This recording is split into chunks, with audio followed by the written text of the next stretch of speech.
तो कहानी की शुरुआत में हमें जंगल में एक बच्चे को एक उल्फ के साथ भागते हुए दिखाया जाता है। इस बच्चे के नाम होता है मोगली। मगर तभी इनके सामने एक बगीरा नाम का ब्लैक पैंथर आ जाता है। और ब्लैक पैंथर मोगली का एक अच्छा दोस्त होता है। बहुत सालों पहले बगीरा को मोगली जंगल में अकेला मिला था, इसलिए वो मोगली को उल्फ के पास ले गया था। तब एक रक्षा नाम का उल्फ मोगली को उसकी बेटा बना लिया था। उस उल्फ झुंड का लीडर एक किला होता है, वो भी मोगली को उनके साथ रहने का परमिशन दे देता है। अब ऐसे ही वक्त बीतता रहता है और गर्मियों का मौसम आ जाता है और चारों तरफ से पानी सूख जाता है। सिर्फ एक नदी में पानी बचा हुआ था, इसीलिए सभी जानवर मिलकर फैसला करते हैं आज से सभी जानवर यहाँ पे पानी पीने आएंगे, लेकिन कोई भी किसी के ऊपर हमला नहीं करेगा। फिर छोटे से लेकर बड़े सभी जानवर नदी में पानी पीने आते हैं। मोगली भी उल्फ के साथ पानी पीने आता है। एक किला मोगली को कहता है तुम्हें भी भेड़िया की तरह रहना होगा। जब सारे जानवर शांति से पानी पी रहे होते हैं तभी वहाँ पे एक खूंखार टाइगर आ जाता है जिसका नाम होता है शेर खान। शेर खान को वहाँ पे इंसानी गंध आने लगता है, इसलिए वो चारों तरफ देखने लगता है। तभी उसे मोगली नजर आ जाता है,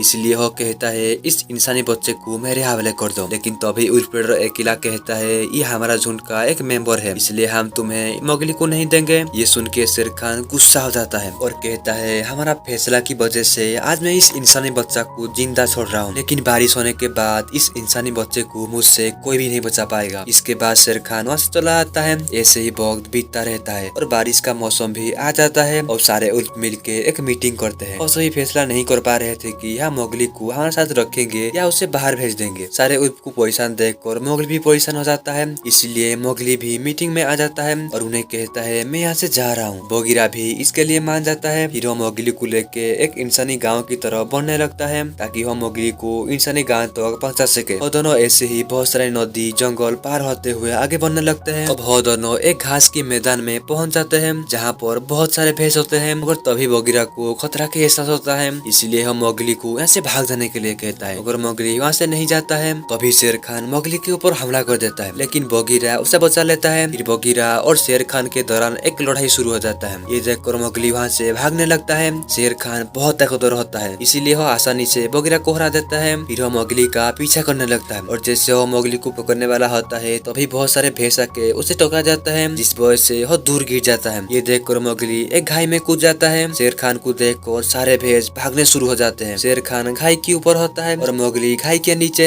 उन दोनों के बीच में बहुत सारे भैंस भाग रहे होते हैं। तभी मोगली एक भैंस को पकड़ के उस जगह से निकल जाता है। मोगली को यहाँ से जाते हुए देखकर शेर खान बहुत गुस्सा आ जाता है। फिर शेर खान उल्फ झुंड के पास आ जाता है। सारे उल्फ उसे बताते हैं मोगली यहाँ से जा चुका है। शेर खान कहता है मैं तुम्हें कहा था उस इंसानी बच्चे को मेरे हवाले कर दो, लेकिन तुम लोग मेरी बात नहीं माने। फिर शेर खान और अकेला के बीच में एक लड़ाई शुरू हो जाता है। शेर खान बहुत ताकतवर होता है, इसलिए वो उल्फ लीडर को पहाड़ी से नीचे फेंक देता है, जिस वजह से उल्फ लीडर का वहाँ पे मौत हो जाता है। अब शेर खान इस जगह पर कब्जा कर लेता है। दूसरी तरफ हमें मोगली को दिखाया जाता है जो अभी भी एक भैंस के ऊपर होता है। जब उसकी आँख खोलता है तो वो देखता है सारे भैंस एक चट्टान के ऊपर से होके आगे बढ़ रहे हैं और आगे ऊपर से मिट्टी और पेड़ गिर रहे होते हैं। मोगली उसकी जान बचाने के लिए नदी में कूद जाता है। कुछ देर बाद मोगली एक सूखा पेड़ के ऊपर बैठ के नदी में तैरते हुए एक घने जंगल में पहुंच जाता है। मोगली को भूख लगने लगता है, इसीलिए हर पेड़ के ऊपर बैठ के फल खाने लगता है। मगर तभी कुछ जानवर आके उसकी फल को छीन लेते हैं। मोगली भी उनका पीछा करने लगता है। वह उनके पीछा करते करते एक वीरान जगह पर पहुंच जाता है। तभी वहाँ पे एक बहुत बड़ा पाइथन आ जाता है जिसका नाम का होता है। का मोगली की आंखों में देखकर उसे हिप्नोटाइज कर लेता है, जिस वजह से मोगली को उसकी बचपन के बातें याद आने लगता है कि कैसे उसके फादर उनके जान के ऊपर खेल के शेर खान से उसकी जान बचाए थे, मगर शेर खान से लड़ते हुए उनके मौत हो गई थी। तभी उसके पास बगीरा आया था और वह मोगली को उल्फ के पास ले गया था। फिर हमें प्रेजेंट में दिखाया जाता है और पाइथन जैसे मोगली को मारने वाला होता है तभी एक भालू आके उसके ऊपर हमला कर देता है और मोगली को उस पाइथन से बचा के वहाँ से ले जाता है। मोगली ईवजॉन की वजह से बेहोश हो जाता है। कुछ देर बाद मोगली को होश आता है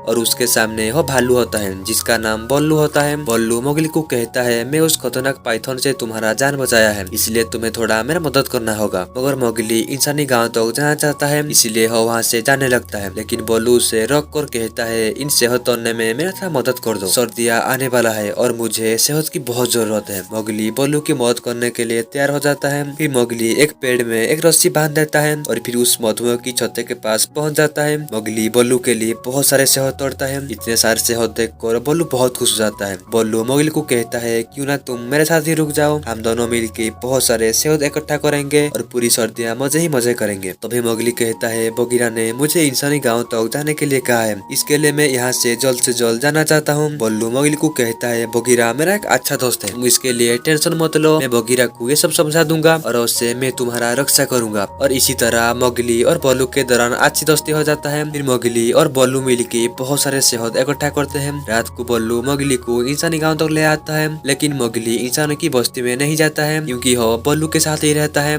अगली सुबह ये दोनों जब पानी में मस्ती कर रहे होते हैं तभी वहाँ पे बगीरा आ जाता है और मोगली को यहाँ पर देखकर हैरान हो जाता है। बगीरा को लग रहा था मोगली इंसानों बस्ती में जा चुका है। मोगली बगीरा को देखकर बहुत खुश होता है। बल्लू बगीरा को कहता है हम दोनों बहुत अच्छे दोस्त बन गए हैं और हम दोनों हमेशा एक साथ रहेंगे। फिर मोगली बगीरा को उसकी गुफा में ले आता है जहाँ वो बल्लू के लिए बहुत सारे सेहत इकट्ठा करे थे। ये देखकर बगीरा मोगली के ऊपर बहुत गुस्सा हो जाता है और मोगली को कहता है मैं तुम्हें मना किया था कि तुम जंगल में इंसानों की तोय का इस्तेमाल नहीं करोगी, अब तुम्हें इंसानी बस्ती तक जाना होगा। कल हम इंसानी बस्ती की तरफ निकल जाएंगे। जब ये सभी सो रहे होते हैं तभी इन्हें हाथियों की आवाज आने लगता है। मोगली जब वहाँ पे जाता है तो वो देखता है एक गड्ढे में एक हाथी का बच्चा गिरा हुआ है। फिर मोगली रस्सी की मदद से हाथी के बच्चे को गड्ढे से बाहर निकाल देता है। दूसरी तरफ हमें बगीरा और बल्लू को दिखाया जाता है। बगीरा बल्लू को कहता है शेर खान एक इलाके को मार दिया है और वो अगले शिकार मोगली को करना चाहता है। बल्लू जब जानता है शेर खान मोगली को मारना चाहता है, इसीलिए वो मोगली के पास आता है और उसे कहता है मैं तुम्हारा दोस्त नहीं हूँ, मैं बस सेहत इकट्ठा करने के लिए तुम्हारा इस्तेमाल कर रहा था। बल्लू से ये सब सुनकर मोगली बहुत उदास हो जाता है, इसलिए वो एक पेड़ के ऊपर आके बैठ जाता है। तभी वहाँ पे बहुत सारे बंदर आ जाता है और वो मोगली को उठाकर उनके साथ ले जाने लगता है। बगीरा और बल्लू उनके पीछा करने लगते हैं। तभी वो बंदर मोगली को एक बहुत पुराना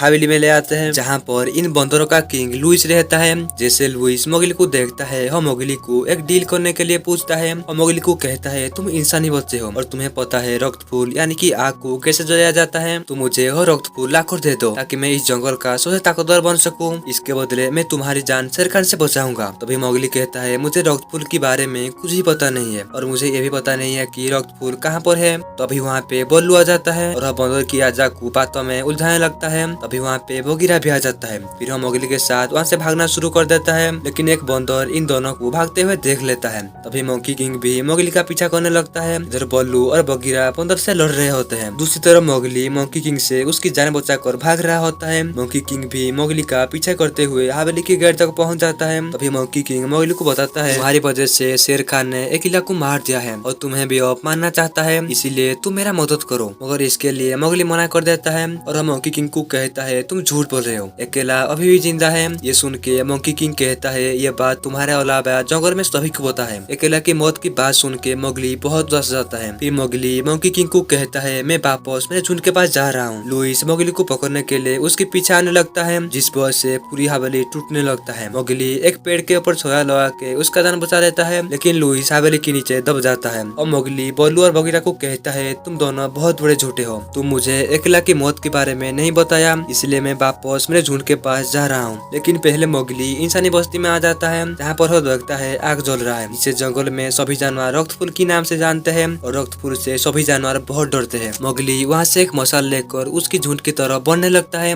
लेकिन रास्ते में आग की चिंगारियां सूखे पत्ते पर गिर रहा होता है, जिस वजह से जंगल में आग लगने लगता है। कुछ देर बाद मोगली उसके झुंड के पास पहुँच जाता है। वहाँ पर शेर खान भी होता है। शेर खान मोगली को कहता है तुम भी इंसानों के बीच में जाकर इंसानों की तरह बन चुके हो, तुम पूरी जंगल का ये क्या हाल कर रहे हो। मोगली जो पीछे मुड़ के देखता है तो पूरी जंगल जल रहा होता है। मोगली के हाथों में मशाल देखकर उसके साथी उल्फ भी उसे डरने लगते हैं। ये देखकर मोगली उस मशाल को पानी में फेंक देता है और कहता है मैं एक इंसान नहीं हूँ, मैं भी एक सच्चा उल्फ हूँ। और मोगली के हाथों में मशाल नहीं था, इसीलिए शेर खान मोगली के ऊपर हमला कर देता है। लेकिन तभी सारे जानवर मोगली की मदद करने के लिए उसके सामने आ जाते हैं। कुछ देर बाद हमें मोगली को दिखाया जाता है जो जंगल में भाग रहा होता है। फिर मोगली एक पेड़ के ऊपर चढ़ने लगता है। इधर शेर खान सभी जानवर को हरा देता है। फिर वह मोगली तक भी पहुंच जाता है। मोगली एक बहुत बड़ा पेड़ पर चढ़ जाता है। शेर खान भी उसके पीछे पीछे चढ़ने लगता है। तभी मोगली के ऊपर शेर खान हमला कर देता है, जिस वजह से शेर खान की एक पंजा मोगली को लग जाता है और मोगली एक कमजोर सा टहनी पर आ जाता है। जब शेर खान उस टहनी पर आता है तो वह टहनी टूट जाता है, जिस वजह से शेर खान नीचे आग में गिर जाता है। मोगली एक रस्सी की मदद से उसकी जान बचा लेता है, लेकिन शेर खान आग में जलकर वहाँ पे मर जाता है। दूसरी तरफ हम मोगली की दोस्तों को देखते हैं जिन्हें शेर खान ने घायल कर दिया होता है और मोगली को देख के बहुत परेशान होते हैं, लेकिन तभी हाथी के ऊपर बैठ के मोगली वहाँ पे आ जाता है। फिर मोगली हाथी के साथ मिलके नदी की शोध जंगल की तरफ कर देता है,